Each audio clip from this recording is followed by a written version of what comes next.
सच्चिदानन्द यतिराजाय धीमते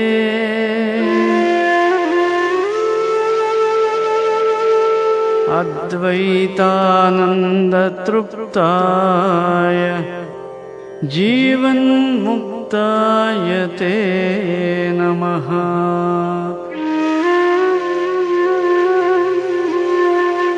जीवन्मुक्ताय ते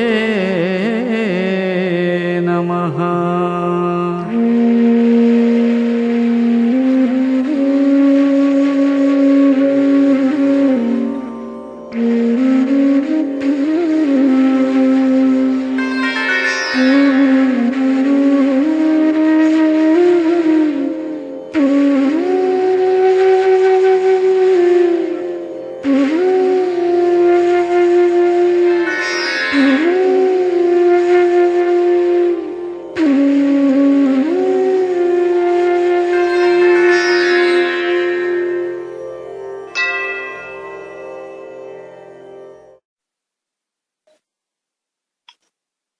श्री गुरुभ्यो नमः।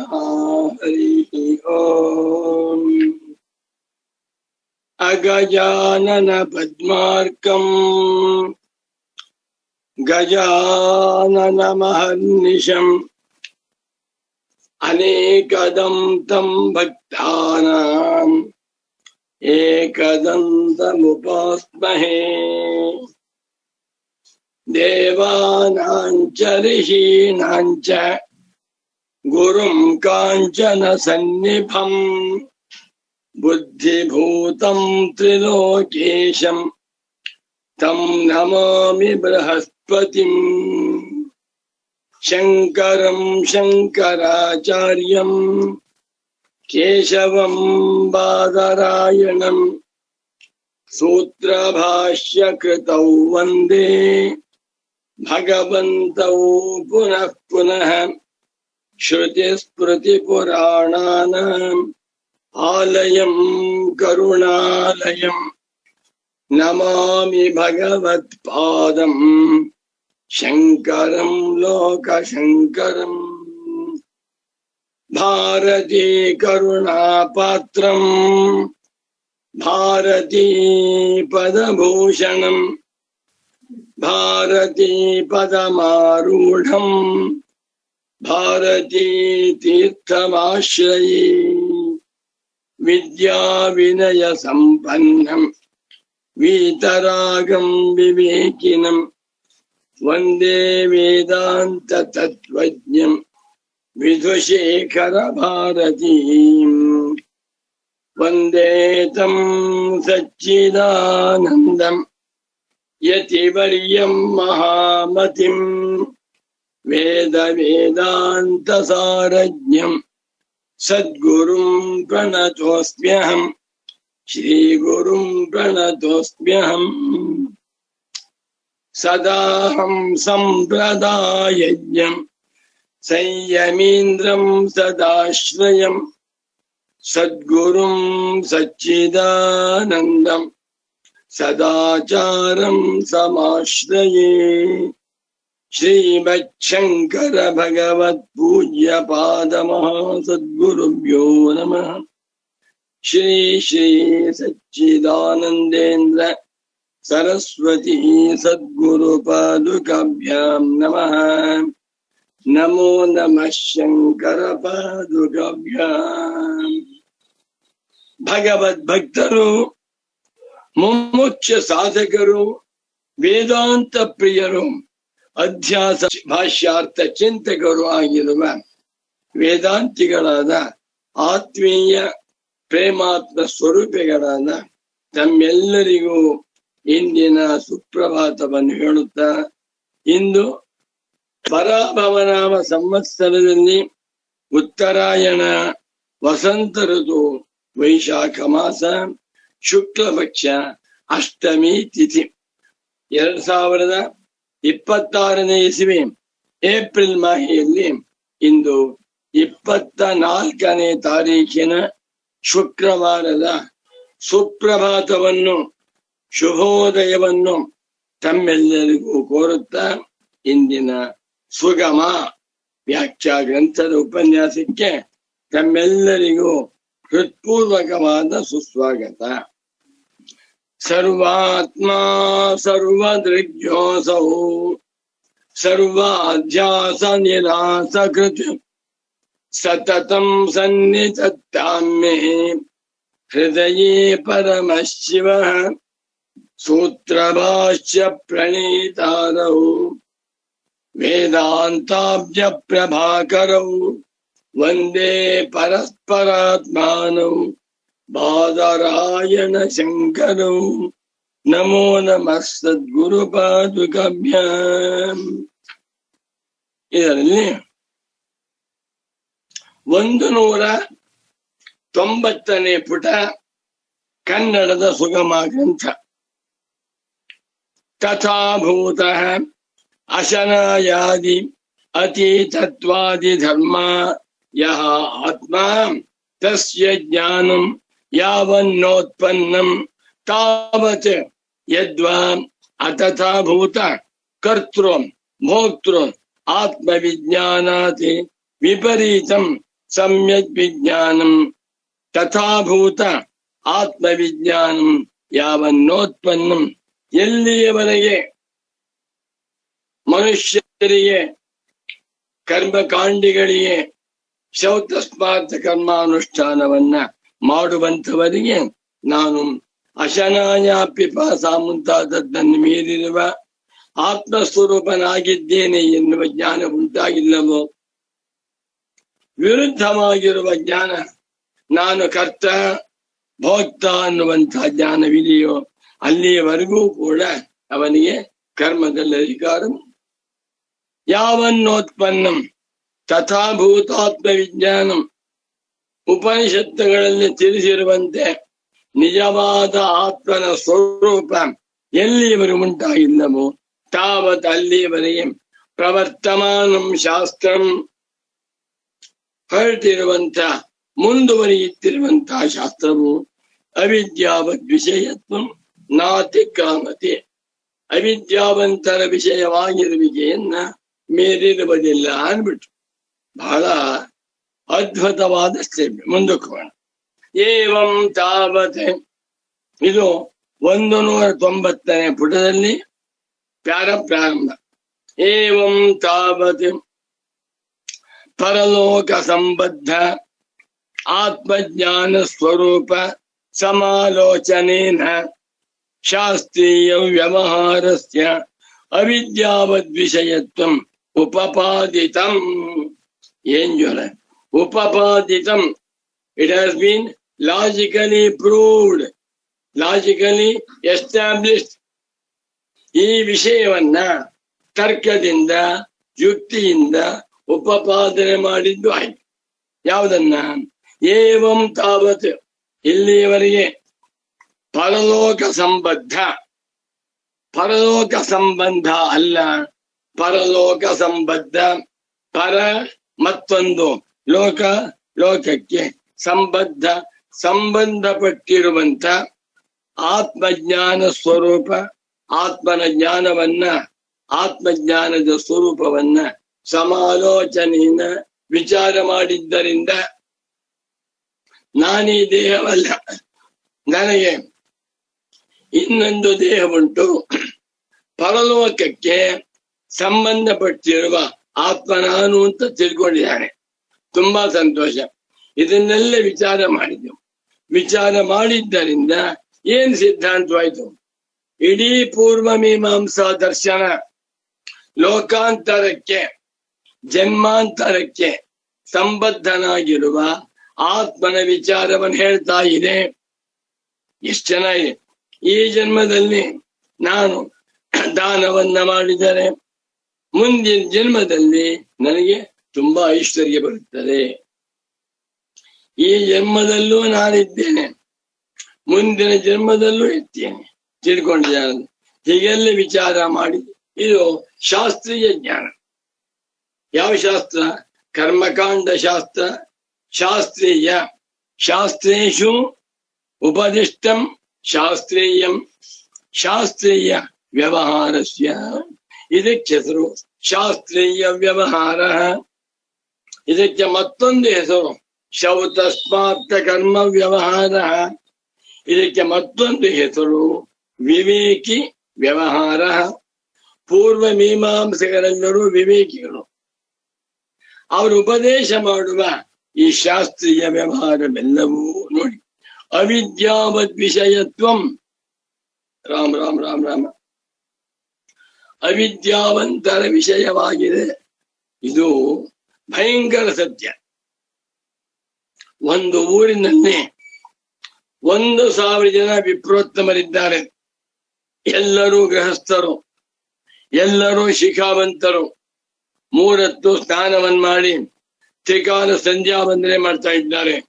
ಮತ್ತು ಶೌತಾಗ್ನಿಹೋತ್ರ ಇಟ್ಕೊಂಡು 2 ಹೊತ್ತು ಅಗ್ನಿಹೋತ್ರಾನುಷ್ಠಾನವನ್ನು ಮಾಡ್ತಾ ಇದ್ದಾರೆ. ಮತ್ತು ಅವ್ರು ಬೇಕಾಗಿರುವಂತೆ ಇಷ್ಟಿಯನ್ನು ಮಾಡ್ತಾರೆ. ದರ್ಶ ಪೂರ್ಣಮಾಸ ಇಷ್ಟಿಯನ್ನು ಮಾಡ್ತಾರೆ. ಬಹಳ ನಿಷ್ಠಾವಂತರು. ಚಪ್ಪಲಿ ಹಾಕೋತಾ ಇಲ್ಲ, ನಾನ್ ವೆಜ್ ತಿಂತಾ ಇಲ್ಲ, ಅನಾಚಾರವನ್ನು ಮಾಡ್ತಾ ಇಲ್ಲ, ಸ್ನಾನ ಮಾಡಿ ಅನುಷ್ಠಾನ ಮಾಡದೆ ನೀರನ್ನು ಕುಡಿತಾ ಇಲ್ಲ. ಇಂಥ ಮಹಾತ್ಮರು. ಇವರನ್ನ ಬ್ರಹ್ಮಜ್ಞಾನಿಗಳಾದ ಶಂಕರಾಚಾರ್ಯರು ಹೇಳ್ತಾ ಇದ್ದಾರೆ ಅವಿದ್ಯಾವಂತಹ. ಇವರು ಅವಿದ್ಯಾವಂತರಾಗಿದ್ದಾರೆ. ಏನ್ ಸ್ವಾಮಿ, ಬಹಳ ಕಷ್ಟಪಡ್ತಾ ಇರ್ಬೋದು. ಕಷ್ಟಪಟ್ಟರೆ ವಿದ್ಯಾವಂತರು ಅಂತ ಆಗುವುದಿಲ್ಲ. ವಿದ್ಯಾವಂತರು ಕಷ್ಟಪಡ್ಬೇಕಾದ್ದಿಲ್ಲ. ವಿವೇಕವನ್ನು ಮಾಡಿಕೊಂಡಂಥವರೇ ವಿದ್ಯಾವಂತರು. ಯಾರಿಗೆ ವಿವೇಕವಿಲ್ಲವೋ ಅವರೆಂದರೂ ವಿದ್ಯಾವಂತರು. ಶಾಸ್ತ್ರೀಯ ವ್ಯವಹಾರ ಸ್ಯಾಪಿ. ಅವ್ರ ಮನೆಯಲ್ಲಿ ಯಜ್ಞ, ಯಾಗ, ಹೋಮ, ಹವನ, ದಾನ, ಧರ್ಮ ಮಾಡ್ತಾ ಇದ್ರು. ಅವರ ಮನೆಯ ಯಜ್ಞಶಾಲಾ. ದೇವತೆಗಳಿಗೆ ಪ್ರತಿದಿನ ಹೋಮ ಮಾಡ್ತಾ ಇದ್ದಾರೆ. ಇವರೇನು ಅವಿದ್ಯಾವಂತರು ಅಲ್ಲ, ದೊಡ್ಡ ವಿದ್ಯಾವಂತರು ಬಾ ಎನ್ನುವುದನ್ನ ಇಲ್ಲಿಯವರೆಗಿನ ವಿಚಾರದಿಂದ ಉಪಪಾದಿತಂ ತೋರಿಸ್ಕೊಟ್ಟಿ ಆಯ್ತು. ಹಳೆ ಪಾಠ. ಆತ ಇರಾನಿ ಮುಂದಿನ ಭಾಗ ನೋಡಿ. ಏನು ವೇದಾಂತ ತಮಾಷೆ ಮಾತನ್ನ, ವೇದಾಂತಾರ್ಥವನ್ನ ಯಾರು ಬೇಕಾದ್ರೂ ತಿಳ್ಕೊಂಬಿಡಿ. ಉಪನಿಷತ್ತುಗಳ ಸಂದೇಶವನ್ನ ಬ್ರಾಹ್ಮಣರು ಮಾತ್ರ ತಿಳ್ಕೊಳ್ಬೇಕು ಅಂತಿಲ್ಲ. ವರ್ಣ, ಆಶ್ರಮ, ದೇಶ, ಕಾಲ, ವಯಸ್ಸು ಯಾವ ಯಾವ ಭೇದವೂ ಇಲ್ಲದೆ ಯಾರು ಬೇಕಾದ್ರೂ ತಿಳ್ಕೊಂಡ್ರೆ ಅವರು ಬ್ರಹ್ಮಜ್ಞಾನಿಗಳಾಗುತ್ತಾರೆ. ಸಯೋಹ ವೈ ತತ್ಪರಮಂ ಬ್ರಹ್ಮ ವೇದ ಬ್ರಹ್ಮೈವ ಭವತಿ. ಏನ್ ಮಾಡ್ತೀರ? ಬ್ರಹ್ಮವಿದಾಪ್ನೋತಿ ಪರಂ ಅಭಯಂ ವೈ ಬ್ರಹ್ಮ ಅಭಯಂ ಹಿ ವೈ ಬ್ರಹ್ಮ ಭವತಿ ಯಯೇವಂ ವೇದ. ಇದನ್ನ ಉಪದೇಶ ಮಾಡಿದ ಪ್ರಥಮ ಗುರುಗಳೆಂದರೆ ಜಗದ್ಗುರು ಶಂಕರಾಚಾರ್ಯ. ಉಳಿದ ಎಲ್ಲ ವಿಚಾರವನ್ನು ಎಲ್ಲ ಗುರುಗಳು ಹೇಳ್ತಾರೆ. ಈ ಪ್ರಪಂಚದಲ್ಲಿರುವ 1 ಕೋಟಿ ಗುರುಗಳು ಉಪದೇಶ ಮಾಡ್ತಾರೆ.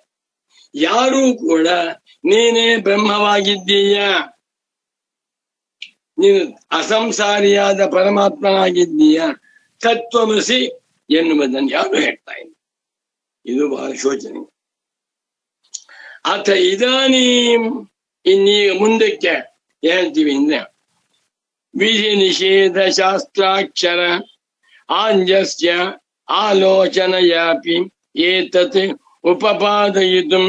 ಆಹಾ, ಏನು ಸಚ್ಚಿದಾನಂದೇಂದ್ರ ಸರಸ್ವತಿ ಸ್ವಾಮಿಯವರ ವಾಕ್ಯ ರಚನ ಕ್ರಮ ಹೇಗಿದೆ ನೋಡಿ, ಅದ್ಭುತ. ಇದಾನಿಂ ವಿಧಿ ನಿಷೇಧ ಶಾಸ್ತ್ರ ಅಕ್ಷರ ಆಂಜಸ್ಯ ಆಲೋಚನೆಯ ಅಪಿ. ಬಾ, ಇಂಥ ವಾಕ್ಯ ಬರೆಯಬೇಕಾದರೆ ಅವರು ಪುರುಷ ಸರಸ್ವತಿಯಲ್ಲದೆ ಬೇರೆ ಸಾಧ್ಯವೇ?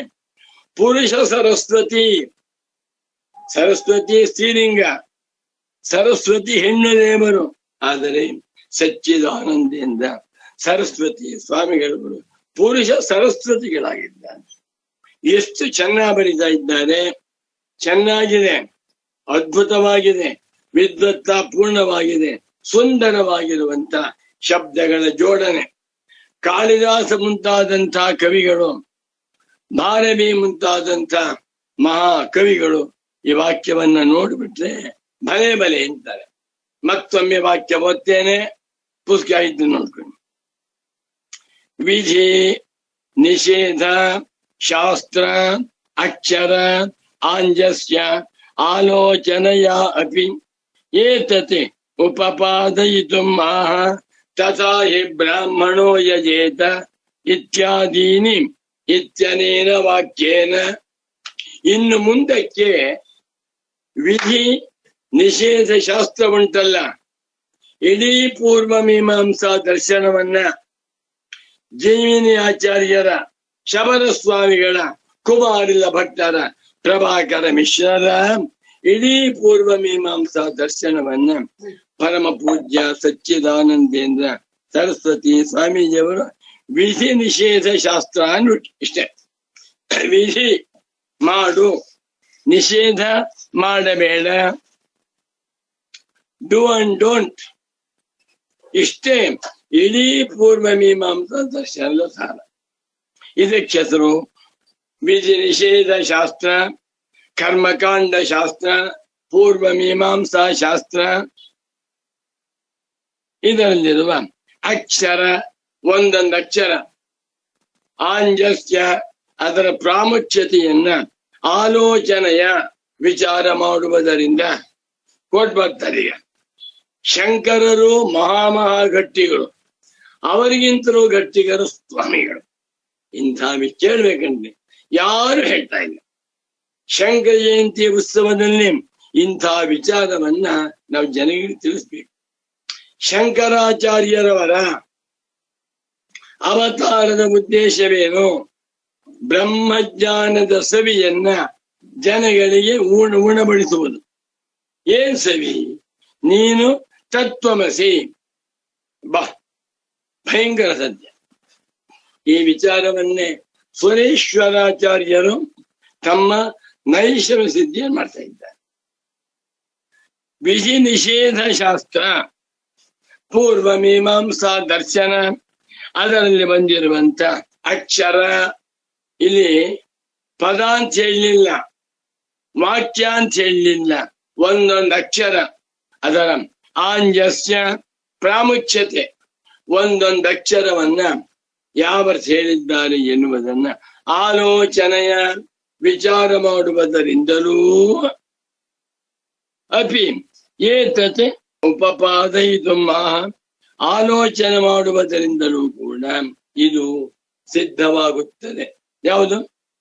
ಇಡೀ ಕರ್ಮಕಾಂಡವೆಲ್ಲವೂ ಅವಿದ್ಯಾವಂತರ ವಿಷಯವಾಗಿದೆ ಎನ್ನುವುದನ್ನ ಉಪಪಾದಯಿತು ಪುನಃ ತರ್ಕದಿಂದ ಉಪಪಾದನೆ ಮಾಡುವುದಕ್ಕೆ ಹೇಳ್ತಾ ಇದ್ದಾರೆ. ಯಾರು? ಭಗವಾನ್ ಶಂಕರರು. ಭಯಂಕರ ಸತ್ಯವಲ್ಮೆ. ತಥಾಹಿ ಶುರು ಮಾಡ್ತಾರೆ. ಶಾಂಕರ ಭಾಷ್ಯ. ಬ್ರಾಹ್ಮಣೋ ಯಜೇತ ಇತ್ಯಾದೀನಿ ಶಾಸ್ತ್ರಾಣಿ. ಇಲ್ಲಿ ಬ್ರಾಹ್ಮಣನಾಗಿರುವಂಥವನು ಯಜೇತ, ಯಜದೇವ ಪೂಜಾಯಾಮ್, ಯಜ್ಞಯಾಗಾದಿಗಳ ಮುಖಾಂತರ ಇಂದ್ರ, ಕುಬೇರ, ಆದಿತ್ಯಾದಿ ದೇವತೆಗಳನ್ನ ಆರಾಧನೆ ಮಾಡಬೇಕು. ಯಾರು? ಬ್ರಾಹ್ಮಣನಾಗಿ ಹುಟ್ಟಿರುವವನು ಯಜ್ಞ ಯಾಗಾದಿಗಳು ಮಾಡಬೇಕು. ಇತ್ಯಾದೀನಿ ಶಾಸ್ತ್ರ, ಇದೇ ಮುಂತಾದ ಶಾಸ್ತ್ರ. ಇದು ಅವಿದ್ಯಾವಂತರಿಗೆ ಸಂಬಂಧಪಟ್ಟ ಶಾಸ್ತ್ರ. ಹಾಗೆ ಅಯಂ ಅಭಿಪ್ರಾಯ. ಭಗವತ್ಪಾದ ಶಂಕರರು ಈ ವಾಕ್ಯವನ್ನ ಬರೆಯುವಾಗ ಅವರ ಮನಸ್ಸಿನಲ್ಲಿ ಅಯಂ ಅಭಿಪ್ರಾಯ, ಈ ಅಭಿಪ್ರಾಯವಿದೆ.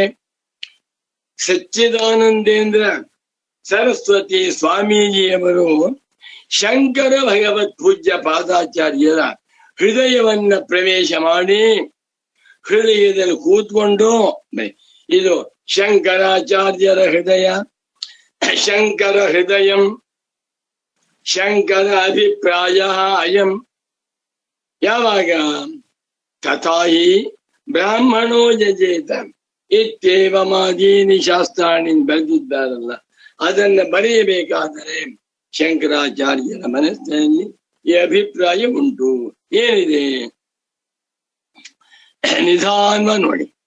ಬ್ರಾಹ್ಮಣೋ ಯಜೇತ ವಾಕ್ಯ ಹೌದಾ, ಬ್ರಾಹ್ಮಣನು ಯಜ್ಞವನ್ನ ಮಾಡಬೇಕು ಅಂತ ಇತಿ ಇದಂ ಶಾಸ್ತ್ರಂ, ಇದು ಶಾಸ್ತ್ರವಾಕ್ಯ, ವೇದವಾಕ್ಯ. ಈ ಶಾಸ್ತ್ರವಾಕ್ಯವು ವರ್ಣ ಅಧ್ಯಾಸಮಾಶ್ರಿತ್ಯ ಪ್ರವೃತ್ತಂ, ವರ್ಣ ಅಧ್ಯಾಸವನ್ನ ಇಟ್ಟುಕೊಂಡು ಮುಂದಾಗಿದೆ. ವರ್ಣ ಅಂದ್ರೇನು? ನಾನು ಬ್ರಾಹ್ಮಣ, ನಾನು ಕ್ಷತ್ರಿಯ, ನಾನು ವೈಶ್ಯ, ನಾನಿಂಥವನು. ಇದು ವರ್ಣ. ಈ ವರ್ಣವನ್ನ ತನ್ನ ಮೈ ಮೇಲೆ ಹಾಕಿಕೊಂಡು ಯಾವನಿದ್ದಾನೋ ಅವನಿಗೆ ಸಂಬಂಧಪಟ್ಟಿರುವಂತ ಶಾಸ್ತ್ರ. ನಾನು ಬ್ರಾಹ್ಮಣ ಅಂತ ಒಬ್ಬ ತಿಳ್ಕೊಂಡಿದ್ದಾನೆ, ಇದು ಸರಿಯೋ ತಪ್ಪು? 100% ತಪ್ಪು. ಕರ್ಮಾನುಷ್ಠಾನದ ದೃಷ್ಟಿಯಿಂದ 100% ಸರಿ. ಏನಿದು? ವೇದಾಂತ ಹೇಳ್ತಾ ಇದೆ, ನೀನು ಬ್ರಾಹ್ಮಣನಲ್ಲ, ಶರೀರ ಬ್ರಾಹ್ಮಣ. ನಿಮ್ ತಂದೆ ಬ್ರಾಹ್ಮಣ, ಅಮ್ಮ ಬ್ರಾಹ್ಮಣ. ಆ ತಂದೆ ತಾಯಿಗಳ ವೀರ್ಯ ಶೋಣಿತದಿಂದ ಹುಟ್ಟಿರುವಂತ ಶರೀರ ಬ್ರಾಹ್ಮಣ. ಅನಾತ್ಮವಾದ ಶರೀರವನ್ನ ಅವಿದ್ಯಾಕಲ್ಪಿತವಾದ ಜೊಳ್ಳಾಗಿರುವಂತ ಶರೀರವನ್ನ ನಾನು ಮಾಡ್ಕೊಂಡು ನಾನು ಬ್ರಾಹ್ಮಣ ಅಂತ ತಿಳ್ಕೊಂಡಿದ್ದಾನಲ್ಲ, ಇದು ಅವಿದ್ಯೆಯೋ ವಿದ್ಯೆಯೋ ವಿಚಾರ. ಭಯಂಕರ ಸತ್ಯ. ಓದ್ತಾ ಇದ್ರೆ ಮೈ ಝುಮ್ ಅನ್ನುತ್ತೆ, ಅದು ತಿಳ್ಕೋಬೇಕು. ಬ್ರಾಹ್ಮಣೋ ಯಜೇತ, ಬ್ರಾಹ್ಮಣನಾದವನು ಯಾಗ ಮಾಡಬೇಕು ಎನ್ನುವ ಈ ಶಾಸ್ತ್ರವು ವರ್ಣ ಅಧ್ಯಾಸಮಾಶ್ರಿತ್ಯ, ತನ್ನ ಮೇಲೆ ವರ್ಣ ಅಧ್ಯಾಸವನ್ನ ಮಾಡಿಕೊಂಡೇ ಶಾಸ್ತ್ರವು ಪ್ರವೃತ್ತವಾಗಿದೆ. ಯಾವನು ನಾನು ಬ್ರಾಹ್ಮಣನಲ್ಲ ಅಂತ ತಿಳ್ಕೊಂಡಿದ್ದಾನೋ ಅವನ ಕರ್ಮವನ್ನು ಮಾಡುವುದಕ್ಕೆ ಹೋಗುವುದಿಲ್ಲ. ನಾನು ಬ್ರಾಹ್ಮಣನೂ ಅಲ್ಲ, ಕ್ಷತ್ರಿಯನೂ ಅಲ್ಲ, ಮನುಷ್ಯನೇ. ಯಾರು ನಾನು? ಚಿದಾನಂದ ರೂಪ ಶಿವೋಹಂ ಶಿವೋಹಂ. ಸಚ್ಚಿದಾನಂದ ರೂಪನಾಗಿರುವ ಆತ್ಮನೇ ನಾನು ಯಾವಾತ ತಿಳ್ಕೊಂಡಿದ್ದಾನೋ ಅವನಿಗೆ ಯಾವ ಕರ್ಮಸ್ಥಾನ? ಯಾರು ಗುಣಾತೀತರಾಗಿದ್ದಾರೆಯೋ ಅಂತವನಿಗೆ ಕೋ ವಿಧಿ ಕೋ ನಿಷೇಧ ನಿಸ್ತ್ರೈಗುಣ್ಯೇ ಪತಿ ವಿಚರತ. ಅಬ್ಬಾ, ನಿಸ್ತ್ರೈಗುಣ್ಯೇ ಪತಿ ವಿಚರತ ಕೋ ವಿಧಿ ಕೋ ನಿಷೇಧ. ಯಾರು ನಿಸ್ತ್ರೈಗುಣ್ಯ ಆತ್ಮನಿಷ್ಠರಾಗಿದ್ದಾರೆಯೋ, ನಾನು ಸಾತ್ವಿಕನೂ ಅಲ್ಲ, ರಾಜಸನೂ ಅಲ್ಲ, ತಾಮಸನೂ ಅಲ್ಲ, ಎಲ್ಲ ಗುಣಗಳ ವ್ಯಾಪಾರ. ನಾನು ಗುಣಾತೀತ, ಪ್ರಕಾಶಂಚ ಪ್ರವೃತ್ತಿಂಚ ಮೋಹಮೇವ ಚ ಪಾಂಡವ ನ ದ್ವೇತ್ಯ ಸಂಪ್ರವೃತ್ತಾನಿ ನಾನು ನಿವೃತ್ತಾನಿ ಕಾಕ್ಷಿ. ನಿಸ್ತ್ರೈಗುಣ್ಯದ ಮಾರ್ಗದಲ್ಲಿ, ಬ್ರಹ್ಮಾತ್ಮ ಜ್ಞಾನದ ಮಾರ್ಗದಲ್ಲಿ ಯಾರು ವಿಚಾರತಾಂ ಸಂಚಾರ ಮಾಡ್ತಾ ಇದ್ದಾರೆ ಅಂಥ ಬ್ರಹ್ಮಜ್ಞಾನಿಗೆ ಕೋ ವಿಧಿ ಕೋ ನಿಷೇಧ. ಏಕಾದಶಿ ಏನು, ದ್ವಾದಶಿ ಏನು, ಅಮಾವಾಸ್ಯೆ ಏನು, ಪೌರ್ಣಮಾಸ್ಯವೇನು, ಉತ್ತರಾಯಣವೇನು, ದಕ್ಷಿಣಾಯನ. ಇದು ವೇದಾಂತದಲ್ಲಿ ಬಲಿಷ್ಠವಾಗಿರುವ ಬ್ರಹ್ಮಾತ್ಮ ಜ್ಞಾನದ ಮಹಿಮೆ.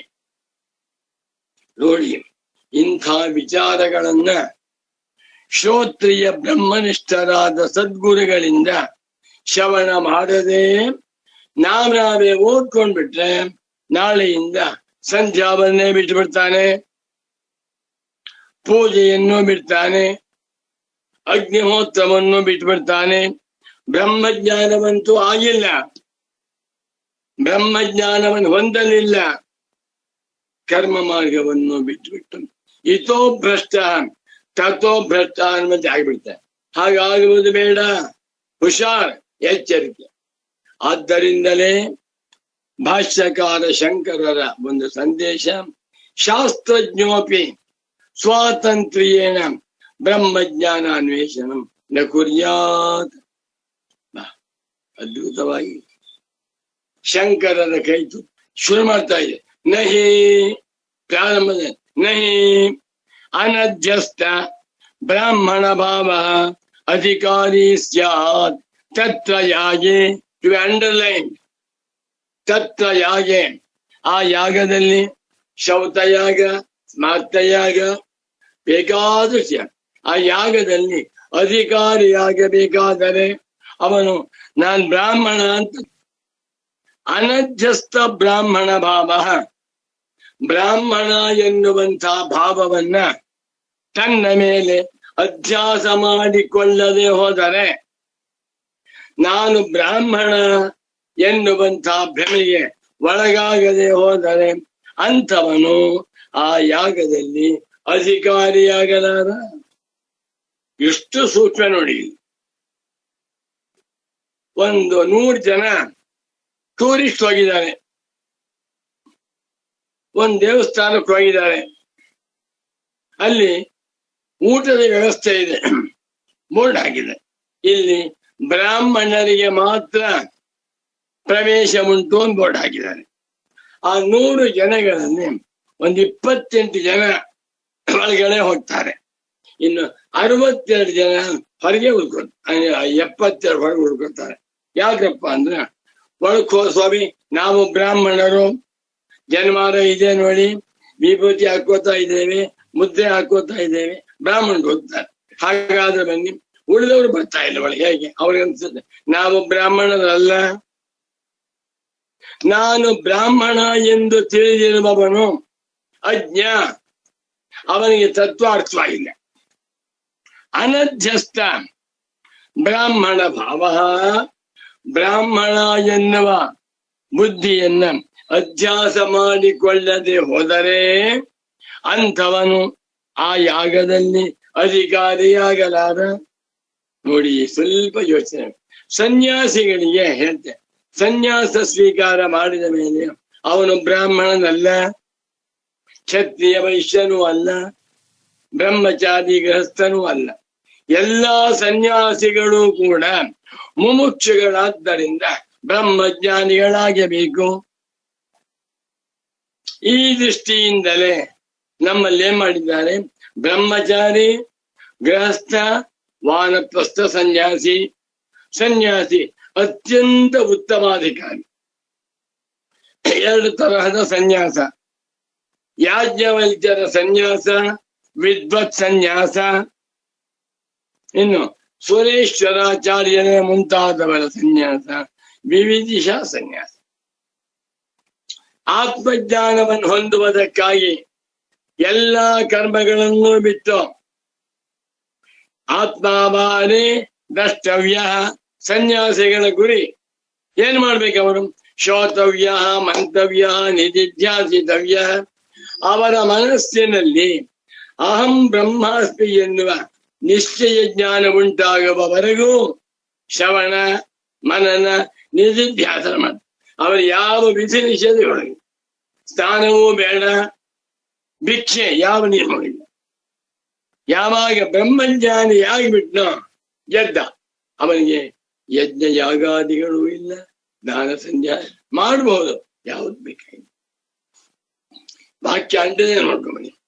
ಅನಧ್ಯಸ್ಥ ಬ್ರಾಹ್ಮಣ ಭಾವ, ನಾನು ಬ್ರಾಹ್ಮಣ ಎನ್ನುವ ಅಧ್ಯಾಸವನ್ನ ಮಾಡಿಕೊಳ್ಳದೆ ಹೋದರೆ ಅಂಥವನು ನಹಿ ಅಧಿಕಾರಿ ಸ್ಯಾತ್ ತತ್ರ ಯಾಗೆ, ಆ ಯಾಗದಲ್ಲಿ ಅಧಿಕಾರಿಯಾಗಲಾರ. ತಥಾ ಇದೇ ರೀತಿಯಲ್ಲಿ ಗೃಹಸ್ಥ ಸದೃಶೀಂ ಭಾರ್ಯಾಂ ವಿಂದೇತ್.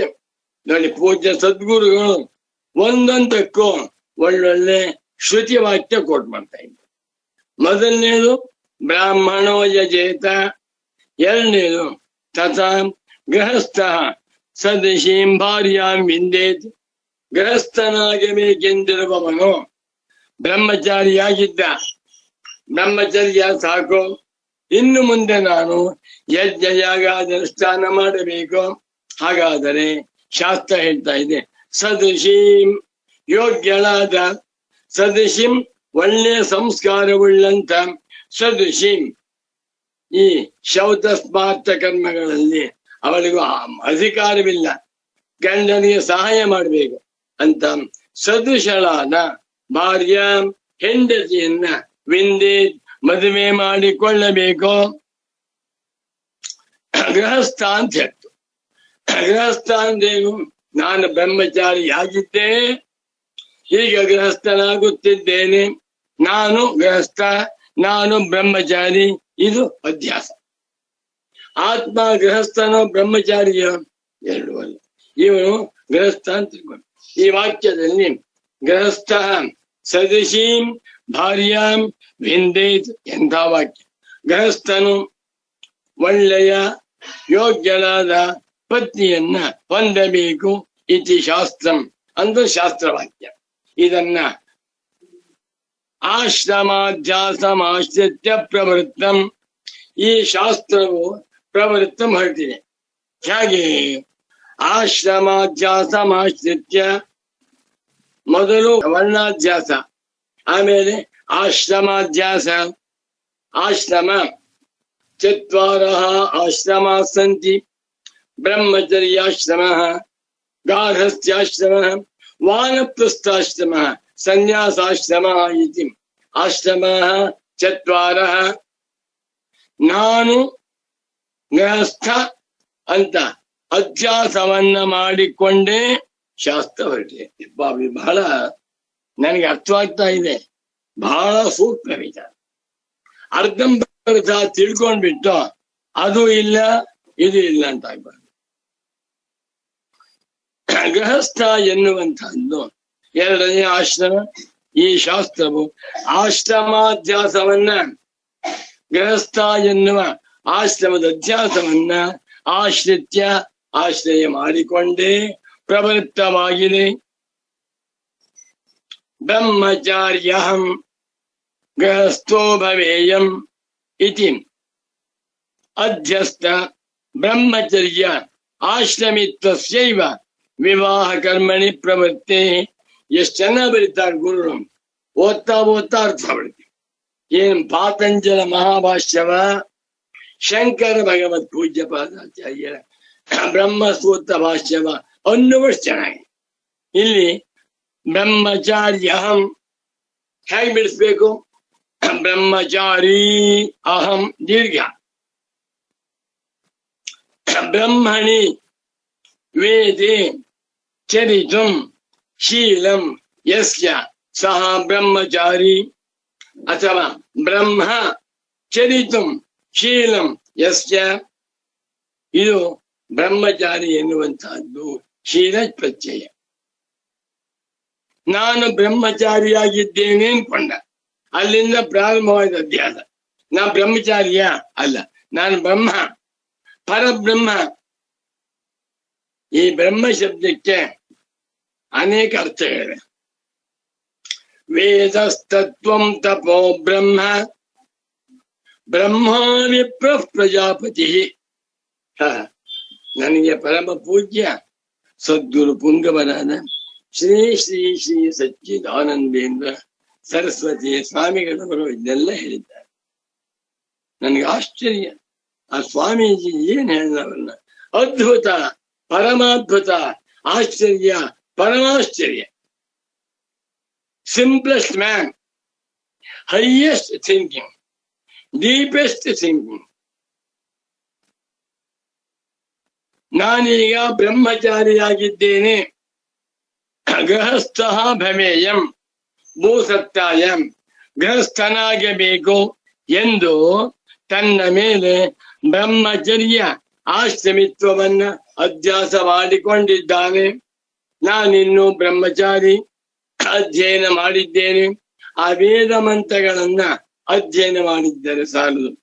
ಅಧ್ಯಯನ ಮಾಡಿದಂತಹ ವೇದ ಮಂತ್ರಗಳಿಗೆ ಸಾಫಲ್ಯ ಯಾವಾಗ? ಅಗ್ನಿಹೋತ್ರ ಫಲ ವೇದ, ದತ್ತಪುತ್ರ ಫಲಂ ಧನಂ, ಆಮೇಲೆ ರತಿಪುತ್ರ ಫಲ ನಾರಿ, ಶೀಲವೃತ್ತ ಫಲಂ ಶ್ರುತಂ. ಬಾ ಸದ್ಗುರು ಸಚ್ಚಿದಾನಂದೇಂದ್ರ ಸರಸ್ವತಿ ಸ್ವಾಮಿಗಳು ಹೆಂಗಿರು. ಇದನ್ನು ಒಳ್ಳೆ ವಾಕ್ಯ ಜ್ಞಾಪಕ ಇಟ್ಕೊಳ್ಳಿ. ನಾನು ಯಾವ್ದಾದ್ರು ನನ್ನ ಪುಸ್ತಕದಲ್ಲಿ ರೆಕಾರ್ಡ್ ಮಾಡಿರ್ಬೇಕು ಅಂತ ಕಾಣಿಸುತ್ತೆ, ಜ್ಞಾಪಕ ಬರ್ತಾ ಇಲ್ಲ.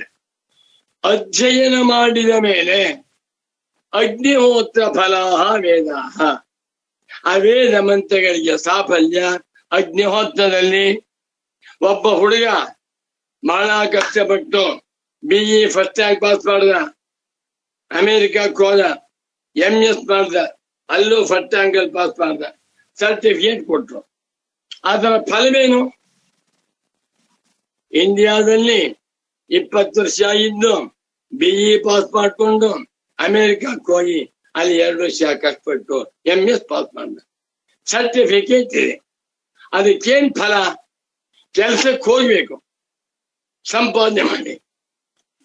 ಕೆಲಸವನ್ನ ಮಾಡಿ ಸಂಪಾದನೆ ಮಾಡಿದರೆ ಮಾತ್ರ ಆ ವಿದ್ಯೆಗೆ ಬೆಲೆಯ ಹೊರತು ಬೋರ್ಡ್ ಹಾಕೊಂಡ್ಬಿಟ್ಟು ನಾ BE first rank MS first rank ಮಾಡಿದ್ದೇನೆ ಅಂದ್ರೆ 0 ನಂಬರು ಅವನಿಗೇನು ಸಿಕ್ಕುವುದಿಲ್ಲ.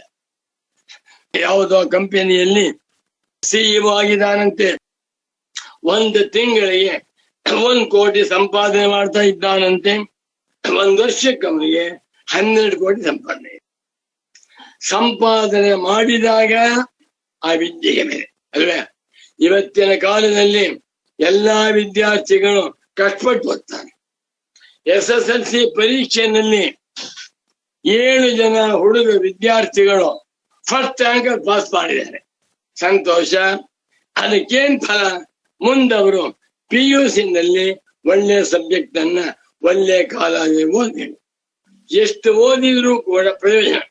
ಆ ಓದು ವಿದ್ಯಾ ಎನ್ನುವಂತಹದ್ದು ಕ್ರಿಯೆಯಲ್ಲಿ ವಿನಿಯುಕ್ತವಾಗಿ ಸಂಪಾದನೆ ಮಾಡಬೇಕು. ಹೌದಾ?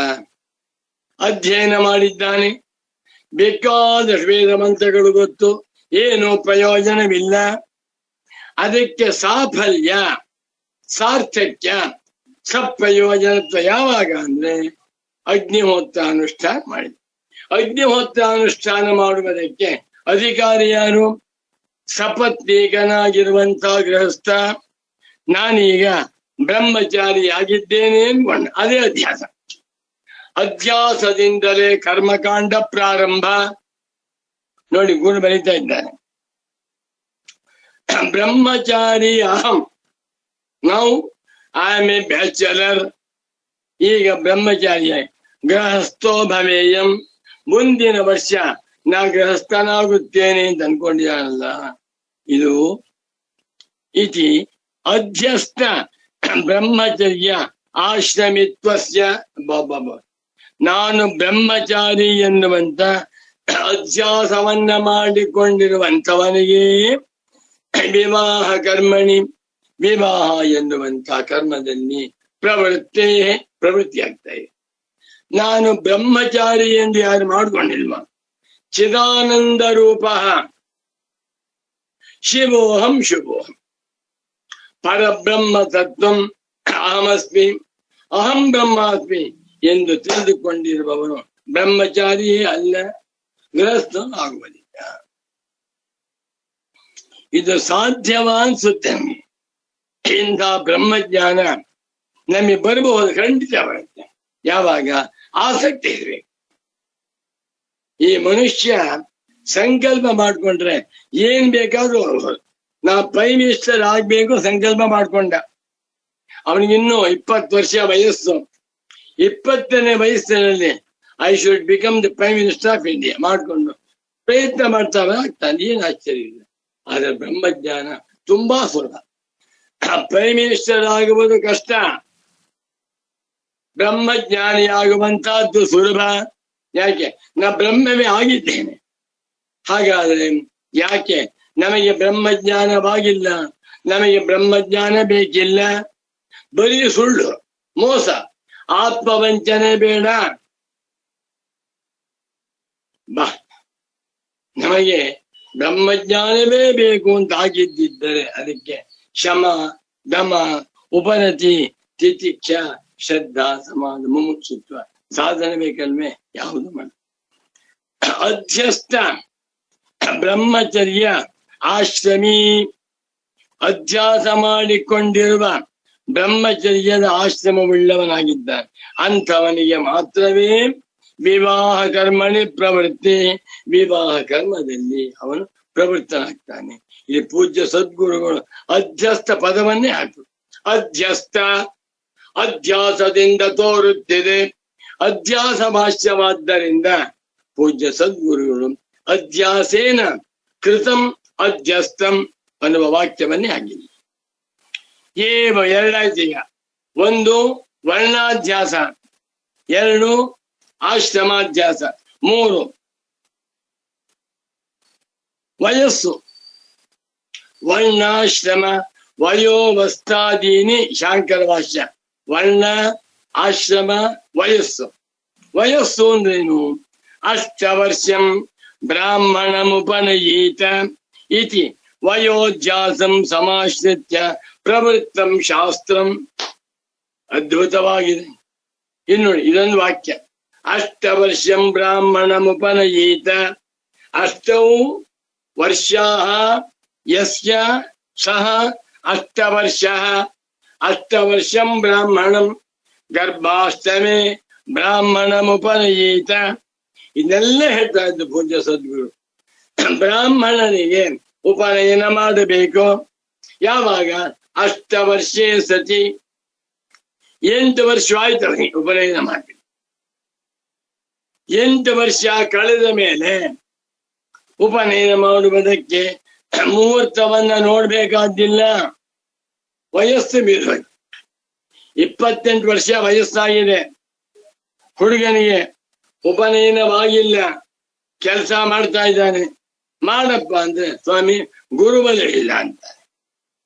8 ವರ್ಷ ಕಳೆದ ಬಳಿಕ ಅವನು ಅತೀತನಾದ್ದರಿಂದ ಯಾವಾಗ ಬೇಕಾದ್ರೂ ಅವಶ್ಯ ಉಪನಯನ ಮಾಡಬೇಕು.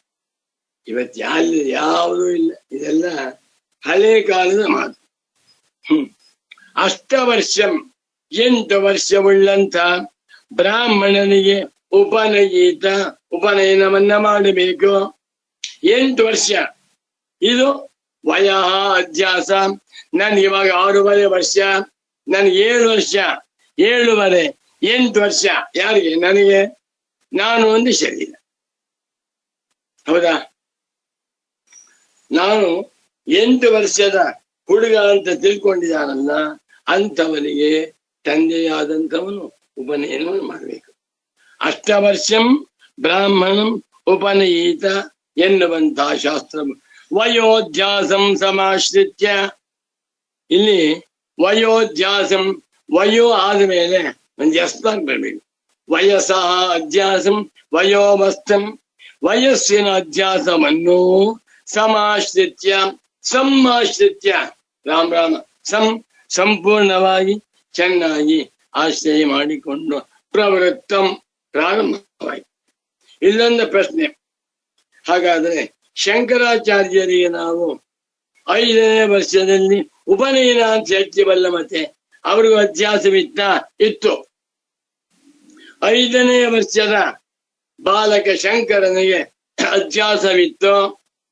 6ನೇ ವರ್ಷದಲ್ಲಿ ಸನ್ಯಾಸ ಸ್ವೀಕಾರ ಆಗಲು ಅವರಿಗೆ ಅಧ್ಯಾಸವಿತ್ತು. ಯಾವಾಗ ಬ್ರಹ್ಮಜ್ಞಾನಿಗಳಾಗಿ ಸನ್ಯಾಸಿಗಳಾದರೋ ಆಗ ಅಧ್ಯಾಸವಿಲ್ಲ. ಹುಟ್ಟುವಾಗಲೇ ಎಲ್ಲರಿಗೂ ಅಧ್ಯಾಸ ಉಂಟು. ವಿಚಾರವನ್ನು ಮಾಡ್ತಾ ಮಾಡ್ತಾ ಹೋದರೆ ಅಧ್ಯಾಸ ಉಂಟು. ಶಂಕರ ಭಗವತ್ ಪೂಜ್ಯಪಾದಾಚಾರ್ಯರಿಗೆ ಹುಟ್ಟುವಾಗ ಅಧ್ಯಾಸವಿತ್ತು. ನಾನು ಮಗ, ಅಮ್ಮ ಅನ್ನುವಂತ ಭ್ರಮೆ ಇತ್ತು. 5 ವರ್ಷ ಅನ್ನುವಂತ ಅಧ್ಯಾಸವಿತ್ತು. ಆಮೇಲೆ ಬ್ರಹ್ಮಜ್ಞಾನ ಉಂಟಾದ ಬಳಿಕ ಅಧ್ಯಾಸವು ಬಾಧಿತವಾಯಿತು. ಅಷ್ಟವರ್ಷಂ ಬ್ರಾಹ್ಮಣಂ ಉಪನಯೀತ. 8 ವರ್ಷದ ಬಾಲಕನಿಗೆ ಉಪನಯನ ಮಾಡಬೇಕು ಎನ್ನುವಂತ ಶಾಸ್ತ್ರವು ವಯೋಧ್ಯಾಸವನ್ನ, ವಯಸ್ಸಿನ ಅಧ್ಯಾಸವನ್ನ ಇಟ್ಟುಕೊಂಡೇ ಹೊರಟಿದೆ. ನೆಕ್ಸ್ಟ್ ವರ್ಣಾಶ್ರಮ ವಯೋ ಅವಸ್ಥಾ ಅಂದ್ಬಿಟ್ರು. ಅವಸ್ಥಾ ಅಂದ್ರೇನು? ಕೃಷ್ಣಕೇಶ ಅಗ್ನಿನಾದಧೀತ ಶ್ರೀರಾಮಚಂದ್ರ ಪರಮ ಪೂಜ್ಯ ಸಚ್ಚಿದಾನಂದೇಂದ್ರ ಸರಸ್ವತಿ ಸದ್ಗುರುಗಳಿಗೆ ಆ ಶಾಂಕರ ಭಾಷ್ಯದ ಒಂದೊಂದು ಪದಕ್ಕೂ ಒಂದೊಂದು ಶೌತ ಸ್ಮಾರ್ಥ ವಾಕ್ಯ ಸಿಗ್ತಾ ಇದೆ. ಇಲ್ಲಿ ವರ್ಣ ಅಧ್ಯಾಸ, ಆಶ್ರಮ ಅಧ್ಯಾಸ, ವಯಸ್ಸಿನ ಅಧ್ಯಾಸ. ಈಗ ಅವಸ್ಥಾಧ್ಯಾಸ, ಇದನ್ನು ಶಾಸ್ತ್ರವಾಕ್ಯ. ಕೃಷ್ಣ ಕೇಶ, ಕೃಷ್ಣ ಕೇಶ ಯಸ್ಯ ಸಹ ಕೃಷ್ಣ ಕೇಶ. ಕಪ್ಪಾದ ಕೂದಲುಗಳನ್ನ ಉಳ್ಳವನು. ಅಗ್ನಿನಾದಧೀತ, ಅಗ್ನಿಗಳನ್ನ ತ್ರೇತಾಗ್ನಿಗಳನ್ನ ಆದಧೀತ ಇಟ್ಟುಕೊಳ್ಳಬೇಕು. ತ್ರೇತಾಗ್ನಿ ಪಾಲನೆ ಮಾಡಬೇಕು. ಯಾರು? ಕೃಷ್ಣ ಶಿಖ, ಕೃಷ್ಣ ಕೇಶಿ. ಅಂದ್ರೆ ವಯಸ್ಸಾದ ಮೇಲಲ್ಲ, ಗೃಹಸ್ಥನಾದ ಅವನಿವ 20 ವರ್ಷ ಗೃಹಸ್ಥನಾಗಿ, ಆ 20 ವರ್ಷದ ಗೃಹಸ್ಥ, 25 ವರ್ಷದ ಗೃಹಸ್ಥ ಕಪ್ಪು ಕೂದಲು ಬೆಳಗಾಗಿದೆ, ಇನ್ನು ಕೂದಲು ಬೆಳಗಾಗಿಲ್ಲ. ಅಂಥವನು ಅಗ್ನಿನಾದಧೀತ, ಅಗ್ನಿಗಳನ್ನ ಆಧಾನ ಮಾಡಬೇಕು. ಇಲ್ಲಿ ಮುದುಕರಾಗಿ ಬಿಟ್ರೆ ಅವರಿಗೆ ಅಗ್ನಿಹೋತ್ರ ಮಾಡು ಕಷ್ಟ. ಬ್ರಹ್ಮಚಾರಿಯಾಗಿದ್ದ, ಆಚಾರ್ಯ ಕುಲವಾಸಿ, ಆಚಾರ್ಯರ ಸೇವೆ ಮಾಡ್ಕೊಂಡಿದ್ದ. 26 ವರ್ಷವಾಯ್ತು, ಅಧ್ಯಯನ ಮಾಡಿದ್ದಾನೆ. ಅದನ್ನೆಲ್ಲ ಇವನು ಅಗ್ನಿಹೋತ್ರದ ವಿನಿಯೋಗ ಮಾಡ್ಬೇಕಾದ್ರೆ ಅಗ್ನಿಹೋತ್ರ ಮಾಡಬೇಕು. ಅಗ್ನಿಗಳನ್ನು ಇಟ್ಕೊಳ್ಬೇಕಾದ್ರೆ ಅವನು ಕಪ್ಪು ಕೂದಲುಳ್ಳವನಾಗಿರ್ಬೇಕು, ಬಿಳಿ ಕೂದಲಾಗಿರ್ಬಾರ್ದು. ಇದು ಅವಸ್ಥಾ.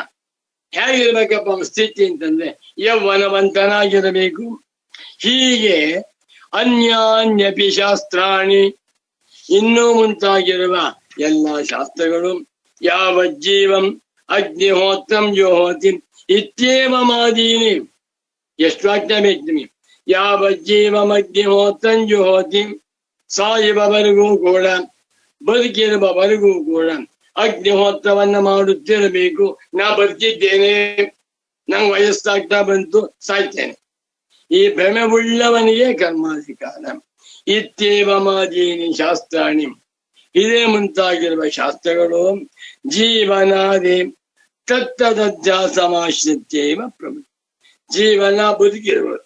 ನಾನೀಗ ಬದುಕಿದ್ದೇನೆ, ನನ್ಗೀಗ 80 ವರ್ಷ ವಯಸ್ಸಾಯ್ತು, ಅಗ್ನಿಹೋತ್ರವನ್ನು ಮಾಡ್ತಾ ಇದ್ದೇನೆ, ನಾನು ಸಾಯುವವರೆಗೂ ಕೂಡ ಅಗ್ನಿಹೋತ್ರ ಮಾಡ್ತೇನೆ ಎಂದು ಅಧ್ಯಾಸವನ್ನ ಆಶ್ರಿತ್ಯೈವ, ಆಶ್ರಯ ಮಾಡಿಕೊಂಡೇ ಇಟ್ಟುಕೊಂಡೇ ಪ್ರವೃತ್ತಾನಿ ಹೊರಟಿವೆ ಅಂತ ತಿಳ್ಕೊಳ್ಬೇಕು. ಏನು ಸದ್ಗುರುಗಳು ಎಷ್ಟು ಚೆನ್ನಾಗಿ ಶಾಂಕರ ಅಧ್ಯಾಸ ಭಾಷ್ಯದ ವಾಕ್ಯಗಳಿಗೆ ಭಾಷ್ಯ ಬರಿತಾ ಇದ್ದಾನೆ. ಬ್ರಾಹ್ಮಣೋ ಜಜೇತ ಇತ್ಯೇವಮಾದೀನಿ ಶಾಸ್ತ್ರಾಣಿ ವರ್ಣ ಆಶ್ರಮ ವಯೋ ಅವಸ್ಥಾದಿ ವಿಶೇಷಮಾಶ್ರಿತ್ಯ ಪ್ರಭು ನ ಚಯೇತಾನಿ ವಚನಾನಿ. ಈ ಮಾತುಗಳು, ಶ್ರುತಿ, ಈ ಮಾತುಗಳು ಬ್ರಾಹ್ಮಣ್ಯಾದೇಹೇ ಪರಮಾರ್ಥ ಸತ್ಯತಾಂ ಪ್ರತಿಪಾದಯಿತುಂ ಪ್ರವೃತ್ತಾನಿ. ಚಿಂತರ್ಹಿ ಯಥಾ ಪ್ರಾಪ್ತಮೇವ ಬ್ರಾಹ್ಮಣ್ಯಾದಿ ಅಸ್ತಿತ್ವಂ ಉಪಾದಾಯ ತತ್ಕರ್ಮ ವಿದಧತಿ.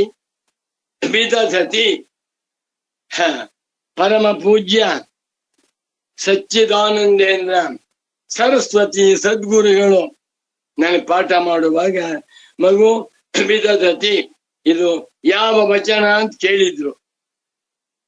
ನಾನು ಏಕವಚನ ಅಂದೆ. ಹೇಗೆ ಹೇಳ್ತೀಯಪ್ಪ? ಪಠತಿ ಏಕವಚನ, ಪಠತಿ ಪಠತಃ ಪಠಂತಿ. ಅದೇ ರೀತಿಯಲ್ಲಿ ವಿದಧತಿ ಏಕವಚನ ಅಂತ. ರೂಪ ಹೇಳು. ವಿದಧತಿ ವಿದಧತಃ ವಿದಧಂತಿ. ತಪ್ಪು, ಏಕವಚನವಲ್ಲ. ಯಾಕೆ ಎಂದೆ? ಕ್ರಿಯಾಪದವನ್ನ ನಾವು ನೋಡಿ ಅದರ ಏಕವಚನವೋ ದ್ವಿವಚನವೋ ಬಹುವಚನವೋ ಎನ್ನುವುದನ್ನ ನಿರ್ಣಯ ಮಾಡಬೇಕಾದರೆ ಅಲ್ಲಿರುವಂತ ಕರ್ತೃಪದವನ್ನ ನೋಡಬೇಕು.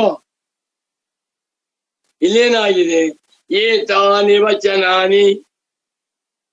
ಈ ಬಹುವಚನ ಅಲ್ವೇ? ಪ್ರಸಿದ್ಧ.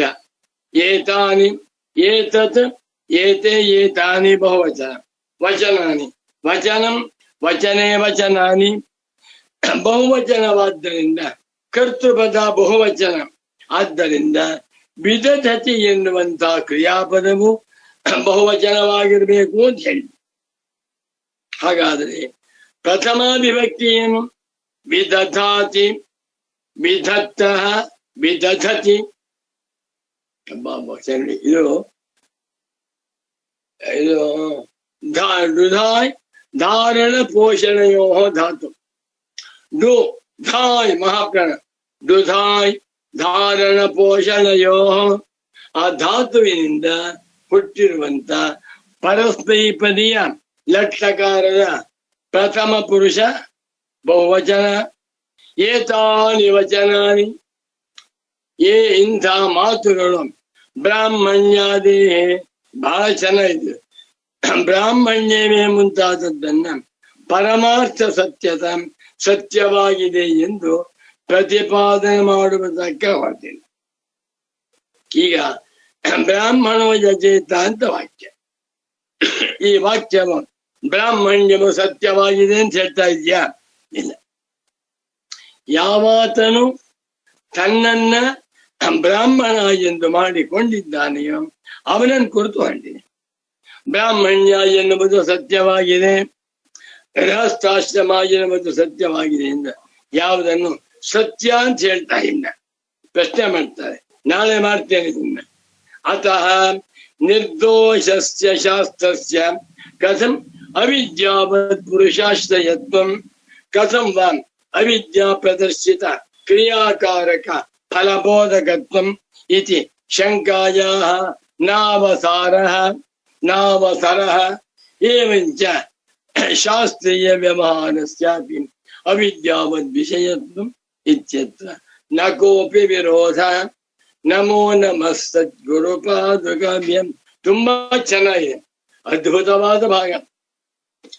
ಶಾಂಕರ ಭಾಷ್ಯ ಪರಮಾನಂದ, ಪರಮಾದ್ಭುತ. ಅಧ್ಯಾಸ ಭಾಷ್ಯ ಓದ್ತಾ ಇದ್ದೆ ಎದೆ ಒಡೆದೋಗುತ್ತೆ ನಮಗೆ. ಎಂಥ ಮನೆಗೂ ಧೈರ್ಯ ಬರುತ್ತೆ. ಇಂಥ ಅಧ್ಯಾಸವನ್ನ ಕಳೆಯುವುದೇ ಎಲ್ಲ ವೇದಾಂತಗಳ ಗುರಿ. ಆತ್ಮೈಕತ್ವ ವಿದ್ಯಾ ಪ್ರತಿಪತ್ತಯೇ ಸರ್ವೇ ವೇದಾಂತ ಆರಭ್ಯಂತೆ ಬೆಳೀತಾರೆ. ಇದನ್ನ ನೋಡಿದಾಗ ಶ್ರೀ ಶಂಕರರ ಮಹತ್ವ, ಶಂಕರರ ಸ್ಥೈರ್ಯ, ಶಂಕರರ ನಿಲುಮೆ, ಆ ಬಾಲಶಂಕರನ ಅದ್ಭುತವಾದ ಯೋಗ್ಯತೆ ಏನು ತತ್ವ. ಈ ಭಾಗವನ್ನು ಇಲ್ಲಿ ನಿಲ್ಲಿಸುತ್ತೇನೆ. ಇಲ್ಲಿ ಇವತ್ತಿನ ಪ್ರವಚನವನ್ನ ಸಂಪನ್ನಗೊಳಿಸುತ್ತಿದ್ದೇನೆ. ಸರ್ವಾತ್ಮ ಸರ್ವದೃಗ್ಯೋಸೌ ಸರ್ವ ಅಧ್ಯಾಸ ನಿರಾಸಕೃತಿ ಸತತಂ ಸನ್ನಿಧತ್ತಾಂ ಮೇ ಹೃದಯೇ ಪರಮಶಿವ. ಸೂತ್ರಭಾಷ್ಯ ಪ್ರಣೇತಾರೌ ವೇದಾಂತಾಬ್ಜ ಪ್ರಭಾಕರೌ ವಂದೇ ಪರಸ್ಪರಾತ್ಮಾನೌ ಬಾದರಾಯಣ ಶಂಕರೌ. ನಮೋ ನಮಃ ಶಂಕರ ಪಾದುಕಾಭ್ಯಾಂ. ಓಂ ಶಾಂತಿ ಶಾಂತಿ ಶಾಂತಿ.